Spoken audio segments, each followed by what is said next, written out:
کہ شریعت میں ہر کام جو اللہ رب العزت نے بتایا ہے اس کا طریقہ بھی ہمیں بتا دیا اپنے نبی کے ذریعے. اگر اللہ رب العزت نے ہمیں نماز کا حکم دیا تو اس کے نبی نے ہمیں بتا دیا, روزے کا حکم دیا تو اس کے نبی نے ہمیں بتا دیا کر کے, زکوٰۃ کا حکم دیا تو اس کے نبی نے دے کر بتا دیا, حج کا حکم دیا تو آپ صلی اللہ علیہ وسلم کر بتا دیا. تو گویا تمام اعمال, اچھائی کا حکم دیا تو اچھائی کیا کیا ہے کر کے بتا دیا, برائی سے رکنے کا حکم دیا تو برائی کیا ہے وہ بھی وضاحت کر دی اور کیسے رکا جائے اس کا حل بھی بتا دیا. تو گویا شریعت نے جب کسی کام کے کرنے کا حکم دیا تو طریقہ بتا دیا, رکنے کا حکم دیا تو طریقہ بتا دیا, کیسے رکا جائے, کیسے احتیاط کی جائے, کیا احتیاطی تدابیریں کی جائیں. تو اگر اللہ رب العزت نے ہمیں نکاح کا حکم دیا اپنی کتاب میں تو یہ نکاح کرنے کا طریقہ بھی ظاہر سی بات ہے اس کا کام ہے کہ ہمیں بتا دے اپنے نبی کے ذریعے. لیکن ہم دیکھتے ہیں آج کے جدید دور میں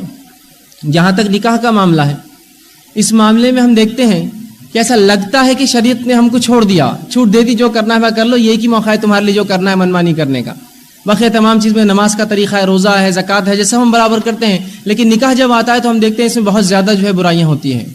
اور بہت زیادہ ہم جو غلط فہمیوں کی شکار ہیں اور بہت زیادہ اس کو سنت سے مخالف ہٹ کر ہم کرتے ہیں.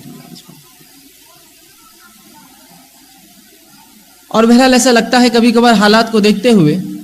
کہ اس معاملے میں شریعت نے شاید ہماری اور آپ کی کوئی رہنمائی نہیں کی, بس اس معاملے میں ہم کو چھوڑ دیا. یاد رکھیے شریعت نے ہر معاملے میں ہماری رہنمائی کی, ہر جگہ ہمیں بتایا کیا کرنا ہے, کیسا کرنا ہے اور کتنا کرنا ہے,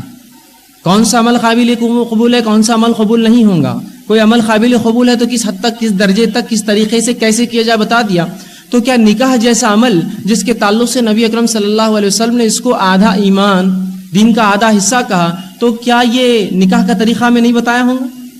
یہ بات اس لیے کہنا پڑ رہی ہے کہ اخبارات ہم پڑھتے ہیں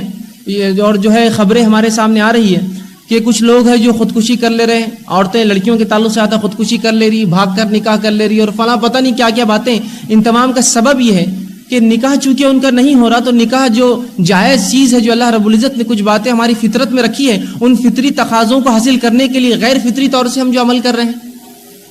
اگر میں ایک مثال دیتا ہوں, اگر کھانا کھائے بغیر انسان نہیں جی سکتا اور اگر حلال ڈھنگ سے کھانا نہ دیا جائے تو پھر انسان حرام ڈھنگ سے حاصل کرتا ہے اس کھانے کو, ہے یا نہیں ہے؟ اس لیے کہ کھانا فطری تقاضا ہے, تو اس تقاضے کو پورا کرنے کے لیے اگر جائز ڈھنگ سے نہ ہو تو ناجائز طریقوں سے انسان اس کو پورا کرتا ہے, چوری کرتا ہے, ڈاکے ڈالتا ہے اور پتہ نہیں جو بھی کرتا ہے. تو اسی طرح اگر نکاح کا حکم دیا, اس کو بھی اگر ہم غیر شرعی طریقے سے اختیار کر لیں جس کی وجہ سے نکاح ہم پر مشکل ہو جائے, اس کے بعد پھر اس حلال چیز کو حاصل کرنے کے لیے, اپنی نفس کو پاک رکھنے کے لیے یا اپنی نفس کو بچانے کے لیے اگر لوگ بھاگ کر نکاح کریں, یا یوں دیکھیں کہ نکاح کا امید یا امکان نہیں ہے تو خودکشی کر لے. بیچارے لڑکیوں کے واقعات آتے ہیں خودکشی کر لے اس لیے کہ والدین نکاح کے لیے پریشان ہیں, دینے کے لیے جہیز نہیں ہے, تو اس کا حل لڑکیاں سوچتی ہیں کہ مر جانا زیادہ اچھا ہے تاکہ والدین کی تکلیف کو ہم دوری کر دیا ایک جھٹکے میں. تو کیا واقعی میں شریعت نے اتنا مشکل کیا نکاح کو کہ اس کے کرنے کے لیے امت کو اتنی تکلیفیں, اتنی مشکلوں کا, اتنی مصیبتوں کا کہ ایک والد بیچارہ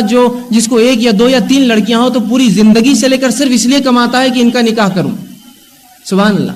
نہ وہ مساجد میں خرچ کر سکتا ہے, نہ مدارس میں دے سکتا ہے, نہ دینی تنظیموں کو دے سکتا ہے, نہ دینی درسگاہوں میں خرچ کرتا ہے, نہ اللہ کے رحمت. اس کی فکر یہ ہوتی ہے کہ یہ مال اگر جمع کروں تو ان کا نکاح ہو جائے, ان کا بس بیڑا پار ہو جائے تو بس میری قسمت چمک گئی اور میرا مقصد دنیا میں آنے کا پورا ہو گیا. اس حد تک ہم نے کیا کیا ہے, نکاح کو سنت طرز سے ہٹا دیا کہ لوگوں کی زندگیاں صرف زیر بار ہے نکاح کرنے کے لیے, نکاح کرنے کے لیے پریشان, نکاح ہو جائے تو پریشان, نکاح کے بعد پریشان. ہر جگہ ہم دیکھ رہے ہیں کہ صرف پریشانی,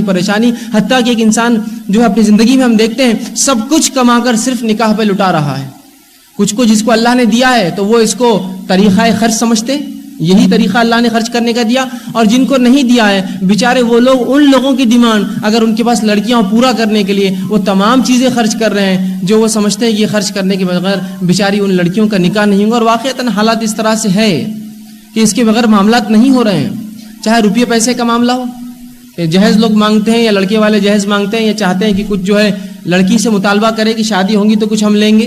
یا اسی طرح دیگر ہم چیزیں دیکھتے ہیں. ایک صاحب جو ہے مجھ سے کہنے لگے ایک مرتبہ کہ میں چاہتا ہوں کہ آپ میری لڑکی کے لیے کوئی جو ہے لڑکا تلاش کرے اگر ہو تو, اور مجھے ایسی 3 لڑکیاں ہیں جو نکاح کے قابل ہے, اور اگر آپ اس کے لیے کچھ کوشش کریں تو میں نے کہا میں انشاءاللہ کوشش کروں گا, اور انہوں نے پھر ساتھ میں مجھے یہ بھی بتا دیا، دیکھیے ہر لڑکی کے لیے میں نے 5 لاکھ اٹھا کر رکھے تاکہ آپ کا ذہن واضح ہو جائے کہ میں تیار ہوں اس چیز کے لیے، اور میں نے پہلی لڑکی کے لیے 5 لاکھ، دوسری کے لیے 5 لاکھ، تیسری کے لیے میں 15 لاکھ رکھ چکا ہوں، لیکن اس کے باوجود کہ میں بتا بھی رہا ہوں کہ ایک کو 5-5 لاکھ دوں گا تب بھی رشتے نہیں آتے، اگر اس سے زائد بھی کوئی مانگے تو میں 7 لاکھ بھی کچھ بھی کر لا دوں گا، آپ بس ان کا رشتہ طے کروا دیجیے، بس ان کا نکاح ہو جائے، میرے لیے بس یہ مسئلہ ہے، تو گویا 2 لاکھ اوپر بھی بڑھ جائے تو میں بوجھ اٹھا لوں گا، کوئی گھر بار بیچ دوں گا، بس میرے لیے ان کا نکاح سب سے افضل ہے، سب سے اہم ہے، زندگی کا میرے مقصد ہے، میرے 3 بچے ہیں اس طرح سے۔ اور نہ جانے ایسے کتنے والدین ہوں گے، نہ جانے کتنے ایسے لوگ ہوں گے دنیا میں جو صرف اس وجہ سے پریشان ہیں، ان کی لڑکیوں کی وجہ سے، نہ وہ دین سکون سے عمل کر سکتے ہیں، نہ نمازوں میں ان کو سکون ہوتا ہے، نہ ان کے حالات سدھرنے دیتے ہیں، نہ ماحول میں، تو کیا واقعتاً اس شریعت میں نکاح اتنی مشکل چیز ہے کہ جس کو کرنے کے لیے انسان پوری زندگی کھپا دے اپنی صرف پیسہ کما کر اور اپنے لڑکیوں کے نکاح کے لیے؟ جبکہ شریعت میں یہ نکاح اتنا آسان تھا، جیسے کہ شریعت نے جو چیزیں ضرورت ہے انسان کی اس کو آسان کر دیا۔ اللہ رب العزت نے انسانی ضرورت کو آسان کیا نہیں کیا، جیسے کہ اس کو ہوا چاہیے تو ہوا فری دی، ہر جگہ ہے، میسر ہے، جتنی چاہو اتنی مل جاتی ہے، آرام سے انسان سانس لیتا ہے۔ کھانے کا جہاں معاملہ ہوا، لوگ کہتے ہیں آبادیاں بڑھیں گی تو کھانا نہیں پوریں گا، ہم دیکھ رہے ہیں اللہ رب العزت رزق کو بڑھاتا جا رہا ہے۔ کئی ممالک ایسے جہاں رزق کھانا جو ہے ضائع کیا تھا، پھینکا جاتا ہے اس لیے کہ لوگ نہیں ہوتے کھانے والے، تو اللہ آبادیوں کے ساتھ رزق بھی بڑھا رہا ہے۔ اسی طرح جب انسانی سماج کی ضرورت نکاح ہے، انسانی نفس کی ضرورت نکاح ہے، تو کیا اس معاملے میں شریعت نے کوئی گائیڈ لائنز، کوئی طریقہ میں نہیں بتایا ہوگا کہ ہم جس طریقے سے آج روش اختیار کر چکے ہیں یہ بہت زیادہ سنگین، اور اگر یہ حالت ایسے ہی رہے تو یاد رکھیے آنے والے دور اس سے بھی زیادہ سخت ہوں گے۔ بلکہ میں سمجھتا ہوں جو حالات آج کل چل رہے ہیں کہ والدین اپنی بچیوں کو یہ کہنے پر مجبور ہیں کہ بیٹا دیکھو رشتہ تلاش کر کر کے تو ہم پریشان ہیں، یا تو ایک کام یہ کر لو کہ تم نکاح کا ارادہ چھوڑ دو تاکہ ہماری تکلیف بھی دور ہو جائے، لیکن صرف تمہارے لیے ہم یہ بھاگ دوڑ کرتے ہیں تو تم نکاح کا ارادہ ترک کر دو۔ ایک حل یہ ہو سکتا ہے تمہارے لیے، یا دوسرا حل یہ ہو سکتا ہے کہ کسی اچھے لڑکے کو دیکھو شریف دیندار، اس سے افیئر کر لو اور چلے جاؤ، ہم اس پہ راضی ہے کہ تم یہ کام کر لو، اس کے علاوہ اب ہم کچھ نہیں کر سکتے تمہارے نکاح کے معاملے میں۔ اس حد تک بھی حالات آ رہے ہیں، اس سے بھی بدتر حالات گھروں کے ہو رہے ہیں، اور جتنے بڑی مسلم سماج اور مسلم آبادیاں ہم دیکھتے ہیں اتنے سنگین مسائل اس معاملے میں نکاح کے ہوتے ہیں۔ تو کیا واقعی میں شریعت نے اتنی اہم ضرورت کو اتنا سخت کیا کہ یہ کرنے کے لیے انسان سب کچھ کھپا کر سب کچھ کر کے بھی اس کو حاصل نہ کر سکے، اور پھر اس کے لیے پھر غیر شرعی حرام طریقوں کو، بلکہ خود ولی جو باپ ہوتا ہے یا بھائی ہوتا ہے، یا اگر بھائی نہ ہو تو اس کا چچا ہوگا یا اس کا ماموں ہوگا یا اس کا دادا ہوگا یا اس کا نانا ہوگا، وہ بھی مجبور ہے کہنے پر کہ اب ہم مشکل میں ہیں، اب ہم پریشان ہیں بیٹا، اب تم تلاش کر لو یا پھر نکاح کا ارادہ چھوڑ دو، اس لیے کہ بس اب ہم تھک چکے ہیں۔ یا پھر بچیاں کہنے پر مجبور ہے کہ والدین کو یہ کہہ رہے ہیں کہ آپ ہماری فکر مت کیجیے، ہم یہاں رہ کے گزارا کر لیں گے، سوائے اس کے کہ آپ اتنا بتا دیجیے ہم آپ پر بوجھ تو نہیں ہے، اگر نہیں ہے تو پھر آپ ہمارے نکاح کے بارے میں فکر مند نہ ہو۔ یہ حالت ہو رہے، یاد رکھیے۔ اگر کوئی الزام بھر رہا ہے، خوش ہو رہا ہے کہ میرے گھر تو سب بیٹے، میرے ساتھ یہ نہیں ہے، یاد رکھیے کل کس نے دیکھا آپ کو ساری پوتیاں ہو جائے،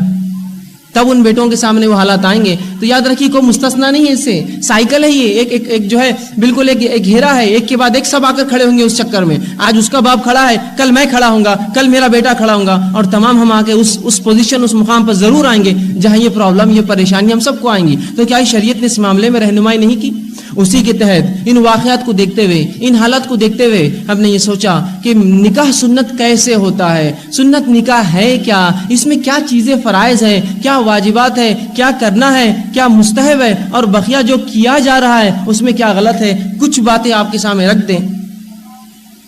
تاکہ ہو سکتا ہے کہ جب صحیح امیج، صحیح پکچر، صحیح معاملے آپ کے سامنے آئے تو ہو سکتا ہے وہ نوجوان جو کچھ کرنا چاہتے ہیں اس سماج میں، وہ کچھ نہ کچھ ایک تحریکی شکل اختیار کر کے کچھ نہ کچھ ایک قدم مثبت، پازیٹیو، بہترین قدم اپنا آگے بڑھائے، تاکہ اس معاشرے کے اندر دیکھیے آج میری بہن کا مسئلہ ہے تو کل آپ کی بہن کا مسئلہ بھی ہونے والا ہے، آج میری بیٹی کا مسئلہ ہے تو کل آپ کی بیٹی کا بھی مسئلہ ہونے والا ہے، آج میری بھتیجی کا مسئلہ ہے کل آپ کی بھتیجی کا مسئلہ، ہم سب کا مسئلہ ہے، تو ایک مثبت ہم قدم لیں کہ کم از کم کچھ نہیں تو ایک ہمارے شہر میں ایک رول ماڈل ہم بنائیں کہ نکاح ایسا ہونا چاہیے، نکاح ایسا ہوتا ہے، اس کا طریقہ یوں ہوتا ہے، سنت یہ ہے، اور اتنا آسان ہے کہ ایسے بھی ہوتا ہے، ایسے بھی ہوتا ہے، اور ایسا بھی ہو سکتا ہے۔ ورنہ اگر سب یہ سوچیں گے کہ میرے ارمان نکل جائے، اور آپ سوچیں گے آپ کے ارمان نکل جائے، اور وہ سوچیں گے ان کے ارمان نکل جائے، تو یہ ارمان تو ہو سکتا نکل جائے، ویسے وہ کبھی پورے نہیں ہوتے ہیں، بس خواہش ہوتی ہے انسان کے ارمان نکالنا، یہ ارمان تو شاید نکل جائے، لیکن اس کے بعد کے حالات بہت بدترین آتے ہیں، یاد رکھیے۔